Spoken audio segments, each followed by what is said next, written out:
Okay, my grasshoppers, the common threads are the one-handed backhand slice, and we're going to use the great Roger Federer, Tommy Haas, Stan Wawrinka, Michael Usney, and one of my assistants, Rafael.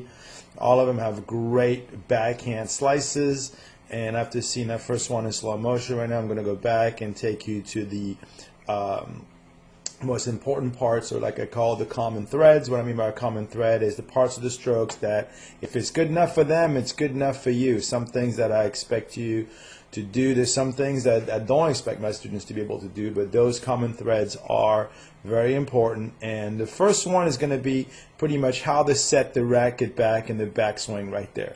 Now what you're going to see with Usney and Haas and Raz and Stan Wawrinka, who should have unbelievable slice backhands, is where the racket face is pointing right there. It's almost parallel to the back fence and parallel to the net. So I'm sorry, the net first and the back fence right there.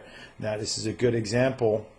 I'm going to show you right here next to him. I'm going to put Tommy Haas right there. You're going to see the way he's going to set his racket right there, boom, by his shoulder. Racket face pointing at the net, and the strings on the other side pointing at the back fence right there. And I'm going to show you same thing with Michael Usney, pretty much the way the racket is taken back like this right there again. Same angle of the racket up over the non-hitting shoulder. And we can go on with Stan Wawrinka. But Stan here is stretching a little bit. I spent an hour go over some of the footage to try to find him hitting a slice backhand, but my goodness, the guy never hits a backhand slice. He's always hitting topspin backhands. But pretty much you can see right there, if he had time, I think he would have taken that racket a little further back. But since you can see the strings here, you can see what I'm talking about. And I'm going to show you, this is my assistant, Rafael, a great player from Romania right there. You can see how the racket is set up right there, right over his shoulder. And the racket is pointing at the screen and the net. And the reason why I use him is because I have the best angle to show you really the three common threads of the backhand slice. So the first one right there is to set your racket over your non-hitting shoulder, arm bent, all of them. The arm is slightly bent, and you have to have that. You have to make sure that your arm stays bent, because you're going to be able to you're going to use that release. You need to have your elbow bent like this, the way it is right here, because it is from that point that you're going to release down and through. This is the box that I keep talking about in the topspin backhand. You need to be just like this, because you're going to release down and through the ball. Now, I'm going to erase that and put Mr. Tommy Haas back next to him. Now I'm going to show you right here is from that point forward that you're going to swing from high to low, but not so much from high to low, down and across the body.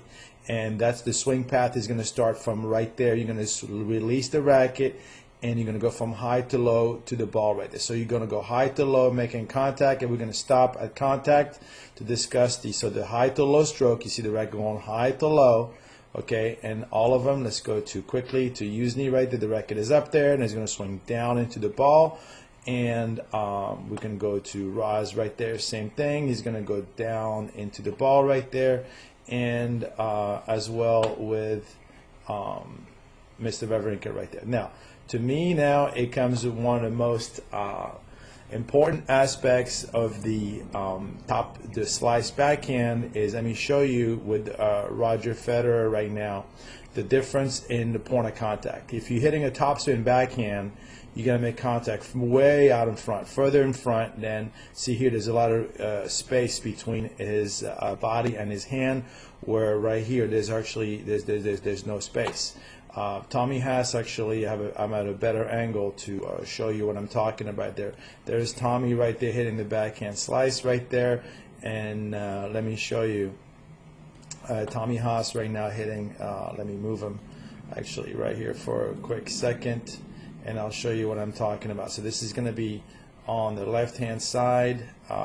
Tommy Haas hitting a backhand slice, and watch the difference right now. The point of contact is pretty close to his body right here, and watch the top spin right here. Point of contact way further out in front right there. A better example right there, a better angle that I had was for Michael Usney right here is going to go out there and make contact well out in front right here, and I'm going to show you the differences now. The Michael Usney hitting a backhand slice right there. You'll see the difference with the point of contact. Hardly any room right here between the hand and the hip right there. Was for much further on front, and I'm going to show you with a rise right here. My assistant, a good demonstration. There's the racket here pointing at the back fence. There's a high to low part, and watch the difference where he is making contact, where now he's going to go and hit a topspin backhand right there, and you can see the difference, the room right there. So making contact a little further in front. Now the next part right now, the point of contact was huge, but now the swing path, the flight of your racket is going to be the most overlooked part of the backhand slice, and it's really you swinging from left to right, not so much high to low, but from left to right. And you really got to try to, I'm going to try to show you with Federer right there, and then with Tommy Haas right there. What I mean by that is, so it goes a slice, the racket is pointing now. Watch how the racket is high to low, but really from left to right, coming across the body. Watch the baseline, how his racket is going alongside, parallel to the baseline right there, coming down and across. Right, watch it right here. Same thing. Watch how that arm comes. See that? He's coming across the ball right there. Let's go to Michael Usney, a bit of good example right there. Watch how the racket right there is going across the body right there. And is the standby Wawrinka doing the same thing, coming across. You can down look high to low and almost parallel to the baseline right there. Now along the swing path, what I want you to focus on is the non-hitting hand, the left hand. Watch how the arms at the end, because he's swinging across his body. Look where the arms are right there.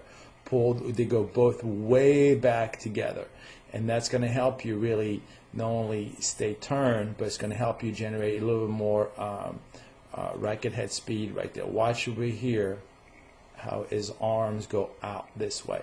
And if you're lacking speed, if you can't really knife the ball, as I call it, really hit a good driving slice, is you may be spending too much time going from high to low straight behind it. You can generate much more racket head speed coming across the ball that way. And that's where the secret lies, I believe, the third thread right here, with the bracket coming across the body right there. So let's finish up just with Roz right here for a quick second. This is my assistant, and I'll show you, because this was a great angle right there.